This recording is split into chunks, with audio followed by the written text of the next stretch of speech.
Ang City Peso po ay naatasan na magbigay ng 1,000 trabaho para sa Calepeño. Ito pong 1,000 trabahong ito ay dapat maibigay namin sa loob ng 1 taon para sa mga nangangailangan nating mga pamilya. 1,000 trabaho para sa bawat Calepeño. Ang aming opisina at ang liderato ni Mayor Doisy Letson ay magkaagapay sa pagbibigay ng isang desenteng trabaho para sa mamamayan ng Calapan. Ang aming opisina po ay merong tinatawag na Career Information Guidance. Doon naman po sa mga graduating student ng college level natin, meron po din kami tinatawag na LEGS, Labor Education for Graduating Student, kung saan tinuturuan sila doon kung ano ang tamang approach para sila ay magkaroon ng trabaho.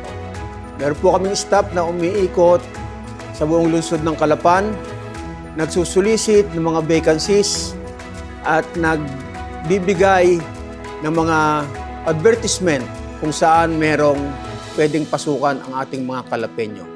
Kasama pa rin po sa pagkalinga sa ating mga estudyante ang tinatawag nating SPES. Yan po yung Special Program for Education for Employment of Student, na kung saan ang mga estudyanteng karapat-dapat na magkaroon ng trabaho during summertime ay binibigyan ng pagkakataon ng city government at saka ng DOLE na makapagtrabaho.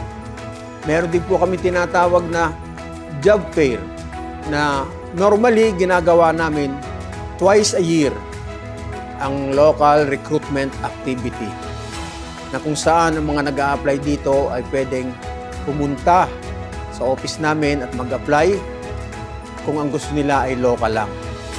Pero kung ang gusto nila ay abroad, meron kami tinatawag na SRA, ang Special Recruitment Activity, Passport on Wheels.